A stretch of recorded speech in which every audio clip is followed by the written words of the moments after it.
karena ini ada apa kaitannya kitab ini. Yang mensarah kitab Ihya itu Imam Murtado Az-Zabidi namanya. Ini ngajinya kepada Ba'alawi. Jadi kalau Imanuddin berkata saya menolak Ba'alawi itu sebagai keluarga Nabi, persilakan Imam Kiai Imanuddin, itu pendapat Anda. Dan Anda itu bukan berpendapat mencari kebenaran, tidak. Buktinya Kiai Imad ngomong, walaupun ulama sedunia mengakui Ba'alwi sebagai keturunan Nabi, saya tetap menolak. Nah, itu berarti sudah tidak ilmiah lagi, Kiai. Sudah nafsu. Kalau ilmiah, contohnya Imam Syafi'i. Kata Imam Syafi'i, ini madhab saya, madhab yang benar. Tapi kalau Anda mendapatkan hadis yang sahih, buang pendapat saya. Ikuti hadis yang sahih. Ini Imam Syafi'i. Kiai Imad tidak. Biar kiai sedunia menyatakan Ba'alawi ini keluarga Nabi, saya tetap menolak. Itu sudah tidak ilmiah lagi. Itu berarti benci. Saya jawab dengan tidak usah konfrontasi. Saya menghormati Kiai Imaduddin di dalam membersihkan nasab Nabi dari pemalsu-pemalsu. Saya percaya kepada Kiai Imaduddin, tapi saya lebih percaya kepada Imam Nawawi Banten. Beliau di Mekah berguru kepada Ba'alawi. Saya percaya kepada Kiai Imaduddin, tapi saya lebih percaya kepada Imam Zabidi. Yang ini kitabnya Imam Zabidi, 8 kitab kayak begini yang mensarah kitab Ihya Ulumuddin. Nah, karena ada kaitannya. Dan Imam Murtado Az-Zabidi ini gurunya Ba'alwi. Saya percaya kepada Kiai Imaduddin, tetapi saya lebih percaya sama Kiai Hasyim Asy'ari, sama Kiai Hulil Bangkalan. Saya lebih percaya sama Syekh Yasin Padang. Saya lebih percaya kepada Syekh Khotib Al-Minangkabawi yang dia di Mekah sebagai ulama internasional. Saya lebih percaya pada Kiai Muhammad Mahfud Tarmisi, Termas, Pacitan, yang dia berada di Mekah bertahun-tahun, berguru juga kepada Ba'alawi. Saya lebih percaya kepada Sayyid Muhammad Maliki di Mekah. Dia ulama internasional. Siapa yang tidak kenal dengan Sayyid Muhammad Al-Maliki di Mekah? Dia berguru kepada Ba'alawi. Saya lebih percaya kepada Imam Mesir Ali Jum'ah yang sekarang menjadi mufti Mesir. Dia mengakui kalau Ba'alawi ini adalah keluarga Nabi. Saya lebih percaya kepada Imam Ibnu Hajar Al-Haytami, seorang ulama fikih yang dia juga berguru kepada Ba'alawi. Dari Ba'alawi itu banyak aulia illahnya, banyak ulama-ulamanya. Nah, ini karena ini ada hubungannya dengan Imam Murtado Az-Zabidi, ini pengarangnya. 8 kitab kayak begini ini. Ini 1 jilidnya. 8 jilid kayak begini tebalnya. Ini bergurunya kepada Ba'alawi. Kalau kitab yang dipegang ke Imanuddin itu namanya kitab As-Sadratul Mubarakah, katanya kitab ini sudah 500 tahun yang lalu. Baik. Mengapa kok baru ketahuan kitab ini? Kemana selama 500 tahun ini? Kok tidak ada ulama yang tahu kitab ini? Itu bagi saya tanda tanya. Kok kitab 500 tahun yang lalu baru ketahuan kemarin? Kitab ini tentu bagi saya tanda tanya.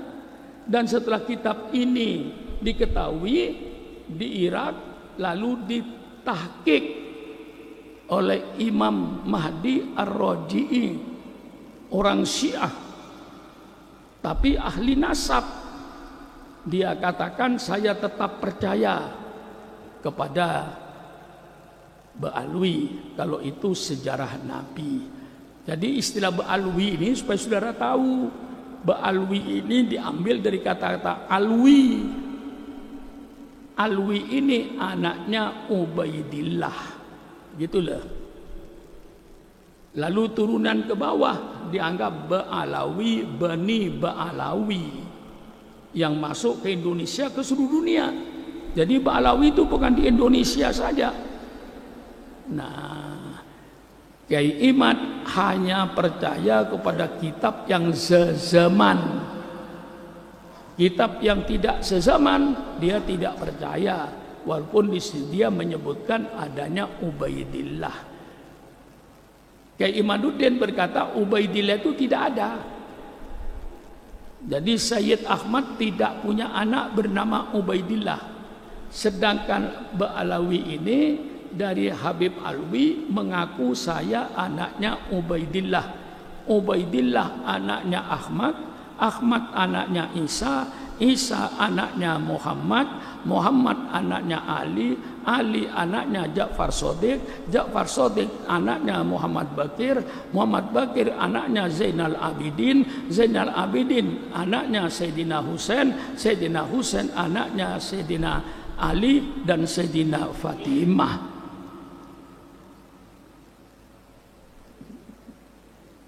Dia kata Pak Kiai Imad, Ubaidillah tidak ada. Jadi Alwi itu bukan anaknya Ubaidillah. Baik, saya terima Ubaidillah tidak ada. Jadi sekarang Alwi bukan anaknya Ubaidillah. Kalau Alwi ini bukan anaknya Ubaidillah, karena Ubaidillah tidak ada, tolong tunjukkan kepada saya Alwi itu anaknya siapa. Kalau Alwi itu tidak ada bapaknya, berarti Alwi itu anak zina. Lebih berbahaya lagi. Jadi kalau Kiai Imad berkata Ubaidillah ini tidak ada, baik, tunjukkan kepada saya siapa ayahnya, ya, ayahnya Alawi ini. Kalau ayahnya bukan Ubaidillah, siapa ayahnya? Kalau tidak bisa menunjukkan ayahnya, berarti saudara mengatakan bahwa Alwi itu adalah manusia yang tidak ada bapaknya. Garis miring, anak zina. Ayo, kita jangan emosi, kita uraikan. Masa walaupun ulama sedunia mengakui bahwa Alwi ini turunan Rasul, saya tetap menolak. Ya sudah, Mufti Mesir mengakui.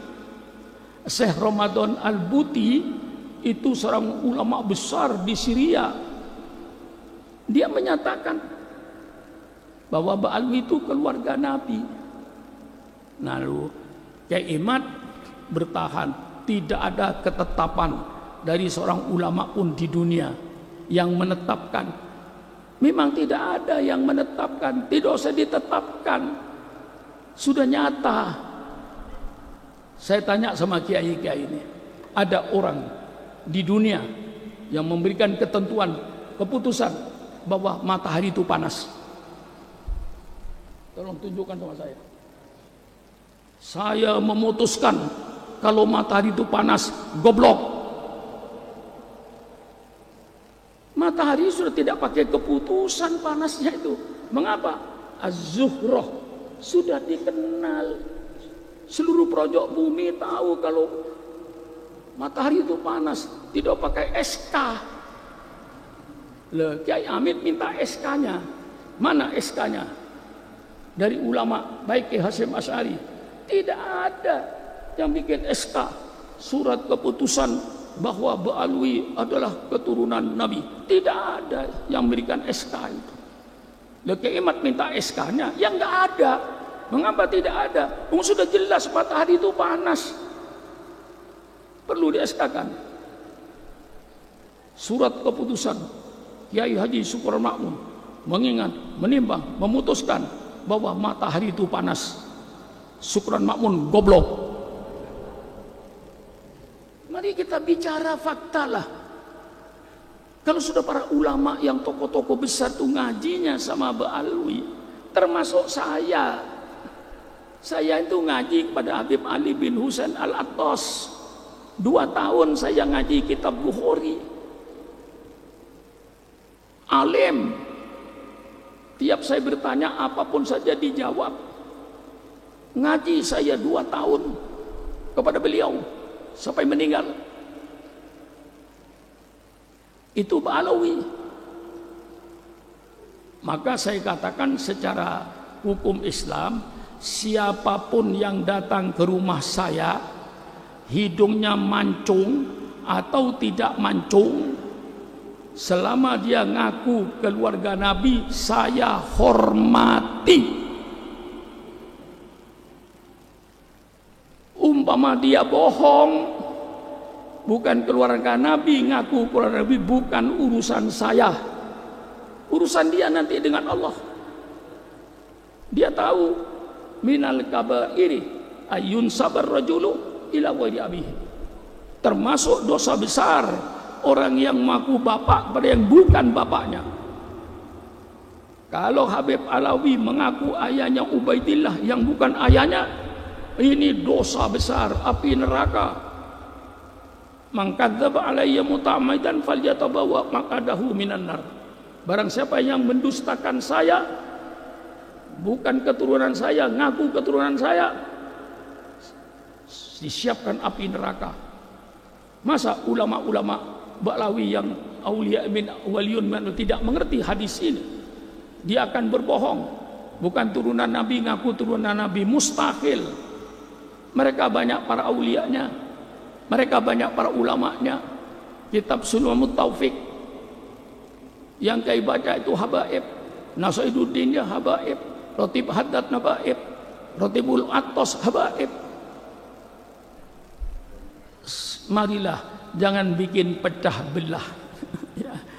Kita ini sudah dipecah belah dulu. NU Muhammadiyah tahun 50-an, 55, NU dengan Muhammad itu kayak kucing dengan anjing, saling hantam menghantam.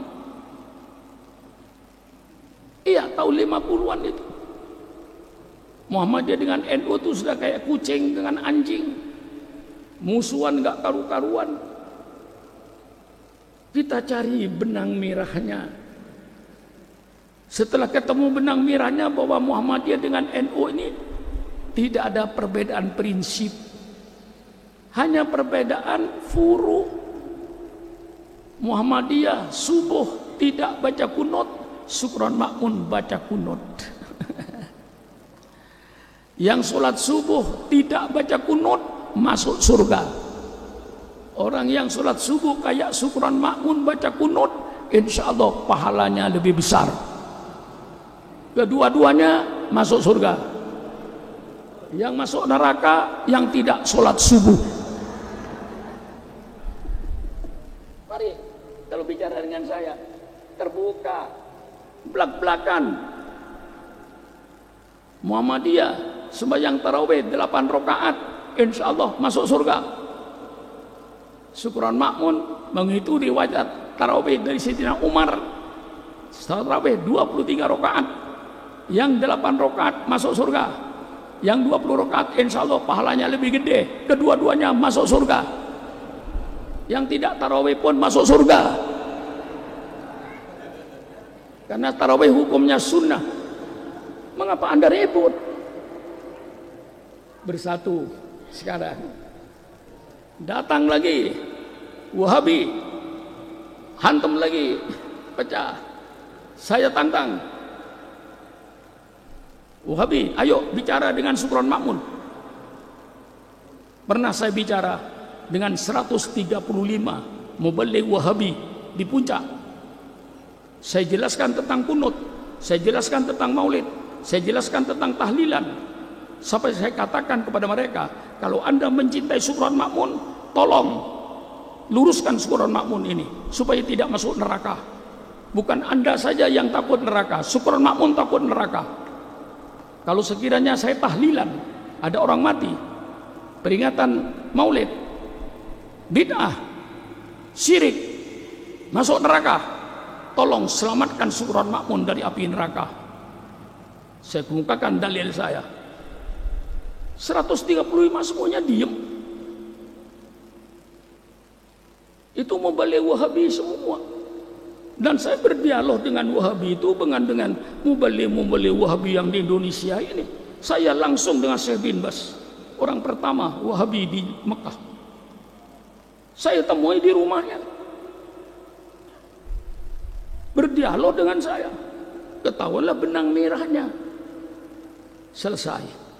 Datang Syiah, gempur lagi Islam supaya hancur, bikin pecah belah. Syiah kita atasi. Kalau akidahnya tidak sama dengan kita, selesai, mulai redup. Datanglah yang benci habaib untuk dipecah lagi. Dan saudara jangan khawatir, ini habis nanti masih ada lagi untuk memecah kita itu. Orang yang akan memecah Islam tidak akan berhenti sampai hari kiamat. Tapi alhamdulillah, Subron Makmun masih membaca langkah-langkah mereka itu. Ngambil satu hadis saja, ya, hanya untuk tabarukan saja.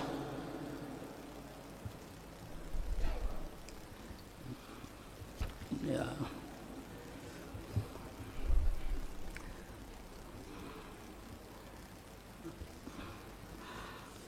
Qala sallallahu alaihi wasallam, innal alima la yu'adzabu adzaban yutifu bihi ahlun nar istiqdaman li shiddati adabihi arada bihi al-alim al-fajir.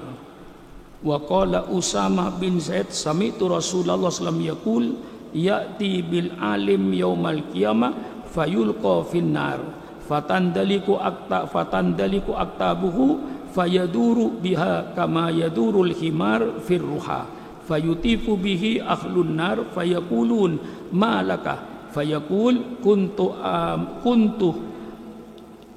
amuru bil khairi wala atihi wa anha anis syarri wa atihi innama yud'afidu adabal alim fi maksiatihi li'annahu aso an ilmin.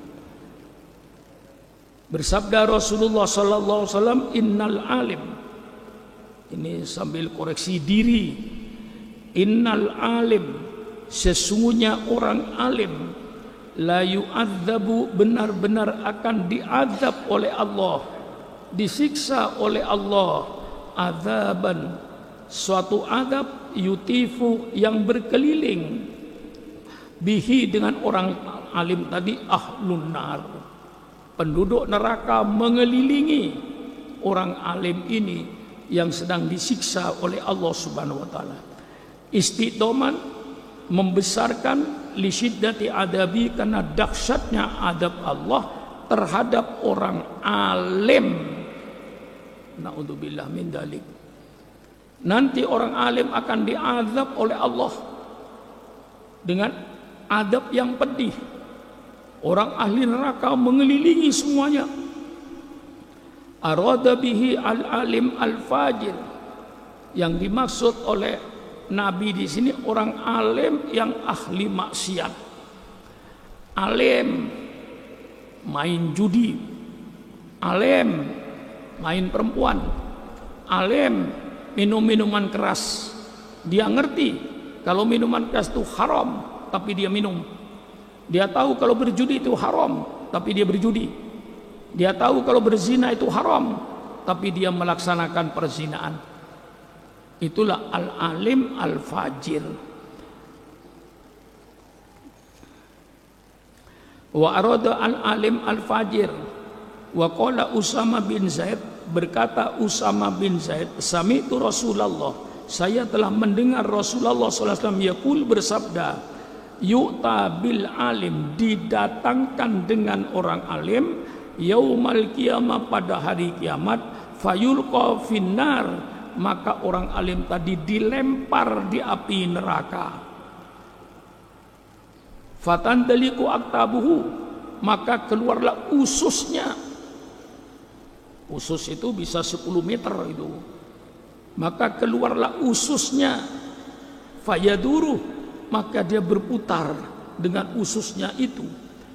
Kama yadurul himar, sebagaimana berputarnya himar dengan talinya ketika dia diikat.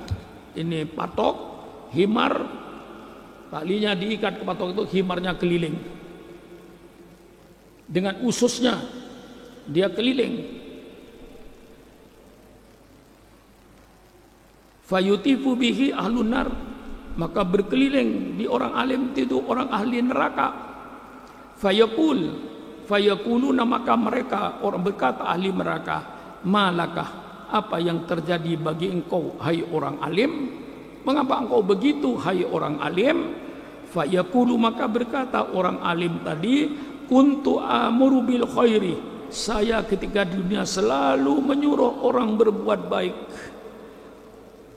Wala atihi, tapi saya sendiri tidak pernah berbuat baik.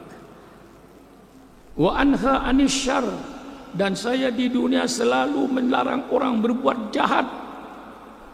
Wa atihi, tapi saya yang berbuat jahat. Itulah sebabnya orang alim itu innama yudha'afu adabul alim fi maksiatihi, maka sesungguhnya Allah melipat gandakan adabnya orang alim karena dia dalam bermaksiat itu dengan ilmu. Lain orang bodoh. Orang bodoh bermaksiat, orang alim bermaksiat, orang bodoh bermaksiat karena tidak tahu. Seandainya ada orang irian, mu'allaf baru masuk Islam, dia makan babi, tidak dosa, karena dia belum tahu kalau babi itu diharamkan, baru masuk Islam. Nah, itu bedanya. Tetapi orang alim makan babi, bukan dia tidak tahu kalau babi itu haram, dia tahu. Kalau babi itu haram, dia kerjakan. Itu sebabnya orang alim itu diazab oleh Allah 2 kali lipat, 3 kali lipat daripada orang awam. Nah, ini sebagai usikum wa iyaya binafsi bitaqwallah. Malah dalam kitab Zubat lebih dahsyat lagi, bahwa orang alim nanti, orang alim akan diadab oleh Allah, fa'alimun bi ilmihi lam ya'malan mu'adzabun min qabli ubadil wathan. Orang alim yang dengan ilmunya tidak mengamalkan, maka dia nanti di akhirat akan diazab oleh Allah sebelum penyembah berhala diazab, kiainya diazab duluan. Na'udzubillah min dalik. Saya membaca ini usikum wa iyayah untuk mengingatkan diri saya sendiri, maka saya baca ikhya ayat-ayat hadis-hadis yang serem untuk mengingatkan diri saya sendiri. Inilah keadaannya sebagai tabarukan. Ini kitab Ihya, kebetulan kitab Ihya ini sarahnya yang saya baca. Sarahnya ini 8 kitab kayak begini. Yang nyusun namanya Imam Murtado Az-Zabidi. Imam Murtado Az-Zabidi itu ngajinya kepada Ba'alawi. Bagaimana saya tidak percaya?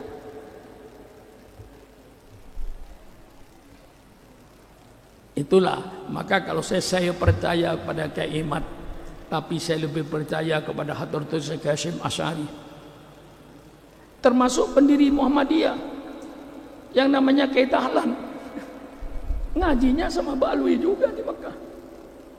Dengan Hadratul Syekh Asy'ari itu Kyai Dahlan satu guru. Pertama ngajinya kepada Kyai Soleh Darat Semarang. Kyai Soleh Darat ngajinya dari Mekah. Hadratul Hasyim Asy'ari bersama Kyai Dahlan pernah ngaji sama Kiai Soleh Darat, Semarang. Dari situ baru ke Mekah. Kiai Soleh Darat juga belajar sama Ba'alwi. Hadratus Qasim Asy'ari bersama-sama Kiai Dahlan pendiri Muhammadiyah, gurunya di Mekah sama. Maka sebenarnya Muhammadiyah itu, Muhammadiyahnya Kiai Dahlan dengan NU tidak ada bedanya. Saya punya bukunya, Muhammadiyah zamannya Kiai Dahlan. Saya punya kitabnya. Suatu nanti saya bawa ke sini. Cuman tulisannya ini tulisan Arab Jawa. Ya, di situ ditulis, dikeluarkan dari perpustakaan Muhammadiyah Jogja. Zaman Muhammadiyah, zamannya Kiai Dahlan, tarawihnya 23 rakaat. Subuhnya baca kunut. Persilakan pengurus Muhammadiyah datang sama saya tunjukkan kitabnya. Cuman kitab ini ya lama tertutup. Nah, dibuka fikih pada zaman Kiai Dahlan. Kunutan. Persilakan Muhammadiyah yang tidak terima datang sama saya tunjukkan kitabnya. Kiai Dahlan tarawih 23 rakaat. Dalam buku yang saya baca ini, ya ini relatif. Berubahnya fikihnya Muhammadiyah ini setelah kemasukan pengurus yang datang dari Sumatera Barat. Pengikutnya Imam Bonjol. Itu mulai berubah. Dan berubah mutlak setelah di Pekalongan. Saya punya. Oh, saya pikir kalau begitu Kiai Dahlan benar. Saya telusuri, betul Kiai Dahlan pendiri Muhammadiyah ini adalah gurunya Kiai Soleh Darat Semarang bersama Hadratus Qasim Asy'ari. Setelah itu dia ke Mekah. Di Mekah gurunya sama. Maka waktu mendirikan Muhammadiyah dengan mendirikan NU itu tujuannya sama. Hanya beda nama. Segala perbuatannya sama, tidak ada bedanya antara Muhammadiyah dengan NU pada zamannya Hadratus Syekh. Nah, setelah itulah saya baca sejarahnya, mulai ada perubahan setelah kemasukan pengurus yang datang dari Sumatera Barat, diantaranya dari muridnya Imam Bonjol. Imam Bonjol itu Wahabi. Kalau ini saya tidak menuduh Wahabi, tidak, cuman muridnya. Nah, disitulah mulai ada perubahan. Terbongkar fikihnya Kiai Dahlan ini dengan tulisan huruf Arab tapi bahasa Jawa. Nah, ketahuan benang merahnya. Kita dengan Muhammadiyah tidak ada masalah.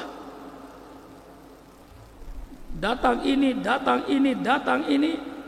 Sekarang sedang dipecah antara ulama NU dengan para habaib. Kalau ini pecah, inna lillahi wa inna ilaihi raji'un. Kuatnya Islam di Indonesia ini karena kerjasamanya Rabithah Alawiyah bersama-sama dengan Nahdlatul Ulama ketika berdiri tahun 26 itu ada perjanjian kerjasama.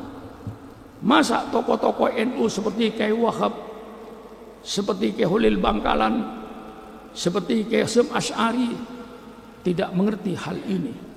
Lah inilah saudara, maka sudahlah sekarang ademkan. Kalau Kiai Imad tidak percaya bahwa Ba'alwi itu turunan Rasulullah, sudahlah Anda yang tidak percaya. Tapi tidak usah memaksa Sukron Makmun untuk percaya seperti saudara. Saya mempunyai jalur dan insya Allah lebih kuat. Saya berguru pada Sayyid Muhammad Al-Maliki di Mekah. Saya dikasih silsilah nasab. Cuman saya tidak sempat menghafal. Kalau saya mau menghafal nasab itu, nasab silsilah ilmu, saya bisa berkata, saya ajarkan kepada saudara kitab Riyadhus Shalihin dari guru saya Sayyid Muhammad Maliki, dari ayahnya, dari kakeknya, dari gurunya, bergurunya sampai kepada Imam Nawawi. Saya kalau mau mengajar kepada saudara, saya bawa sanadnya, saya bisa mengajar. Qala Rasulullah sallallahu alaihi wasallam an Sayyid Muhammad Maliki, dari Sayyid Muhammad Maliki saya ngaji. Sayyid Muhammad Maliki ngaji dari ayahnya, ayahnya ngaji dari kakeknya, kakeknya ngaji dari si fulan, dan si fulan itu ngaji kepada Imam Bukhari. Sambung. Punya saya kitab namanya Al-Lu'lu'. Cuman untuk menghafal nggak sempat saya. Ambil kepalanya saja. An Abi Hurairah radhiyallahu anhu sami'tu Rasulullah sallallahu alaihi wasallam. Saya tidak sebut sanadnya. Kalau saya sebut sanadnya, bisa saya sebut. Saya ngajar saudara hadis ini dari siapa? Dari guru saya, Sayyid Muhammad Al-Maliki. Sayyid Muhammad Al-Maliki dari siapa? Dari ayahnya. Ayahnya dari siapa? Dari kakeknya. Kakeknya dari siapa? Dari gurunya. Gurunya dari siapa? Dari gurunya. Gurunya dari siapa? Dari gurunya, dari gurunya, dari gurunya, dari gurunya, dari Al-Imam Bukhari radhiyallahu anhu qala Nabi sallallahu alaihi wasallam. Nyambung. Karena saya ngaji. Ya, itu namanya sanadnya ilmu. Nah, sanadnya ilmu. Jadi punya sanad dari gurunya, dari gurunya, dari gurunya. Saya punya sanad dari Habib Alwi, Habib Ali bin Husain Al-Atos. Saya punya sanad. Bukan ngaji saya sembarangan. Nah, ini kepada saudara-saudara, sudahlah, redakan, tidak usah memikirkan nasab orang, pikirkan saja nasibnya sendiri. Ya, kayak saya datang ke rumah saya, hidungnya mancung atau peseng, selama dia ngaku keluarga Nabi saya hormati. Adapun dia bohong, bukan urusan saya, urusan dia dengan Allah. Saya tidak ngurusi nasab orang, saya urusi nasib saya sendiri. Bagaimana? Mantap? Mantap. Soal dia, dan saya yakin kok Kiai Karim, banyak Arab-Arab yang hidungnya mancung ngaku Habib di depan saya, padahal bukan Habib. Ngaku Habib padahal bukan Habib. Ya nggak apa-apa bagi saya. Saya tidak dosa menghormati, karena dia ngaku Habib. Adapun dia bohong, urusan dia. Saya tidak ngurusi nasab orang, yang saya urusi nasib saya ini di dunia dan di akhirat. Nah, itu kalau saya. Loh, kalau hidungnya peseng kok dihormati? Kan jelas itu bukan Arab. Loh, banyak ahli bait itu yang hidungnya peseng. Mengapa? Karena kawin dengan orang Luilian. Iya. Kawin dengan orang Cianjur, istrinya hidungnya peseng, lahir tidak ikut bapaknya, ikut siapa? Tanya itu, Ustadz itu. Paling banyak di Sukabumi, Habib kawin di Sukabumi, Cianjur tuh paling banyak itu. Punya anak, peseng hidungnya, nggak mancung. Mengapa? Urun ibu. Tapi nasab tetap nasab Rasulullah, karena dari jalur laki-laki. Nah ini jadi walaupun hidungnya peseng, ngaku Nabi pun, ngaku keluarga Nabi, saya hormati. Soal dia bohong, bukan urusan saya. Saya nggak ngurusin nasab orang. Yang saya urus nasib saya, yang saya urus sholat saya, yang saya uruti dikir saya, yang saya uruti ibadat saya. Nah, saya tidak ngurusin nasab orang. Untuk apa sibuk dengan nasab orang sehingga lupa sholat? Nah, inilah mungkin sebagai tambahan. Sekian, wassalamualaikum warahmatullahi wabarakatuh.